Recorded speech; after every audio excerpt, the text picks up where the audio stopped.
हाकु पटासी लगाउनु वा देख्नु त अभियसली भएकै होला। धेरै जसो हाकु पटासीमा तीनटा कलर हुने गर्दछ, कालो सारी, रातो बोर्डर अनि सेतो जनी जसलाई पटुकी र गा जसलाई चाहिँ फास्तो भनिन्छ, यो तीनटा मिलेर बनेको हुँदछ। अनि यो तीनटा कलर सांख्य फिलोसफीको प्रकृति भित्रको तीनटा गुणसँग पनि जोड्न सकिन्छ।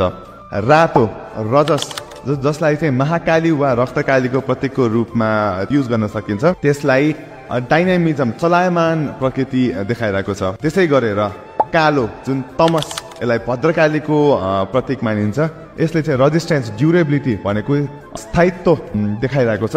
र फाइनल्ली सेतो जुन सत्व, यसले चाहिँ श्वेतकालीको प्रतीक हो, यसले चाहिँ प्युरिटी जुन चाहिँ शुद्धताको प्रतीकको रूपमा चाहिँ युज भइरहेको छ। अभियसली नेवारहरू स्पेसली ज्यापुजहरू खेतमा काम गर्नुपर्ने भएकोले कालो चाहिँ बढी डोमिनेन्ट छ, किनभने त्यसमा फोहोर नदेखियोस् भनेर। र फाइनली तपाईँले नेक्स्ट टाइम सडकमा वा जात्रामा वा टिभीमा कहिले पनि हाकु पटासी देख्नुभयो भने यो चाहिँ अवश्य नभुल्नु होला।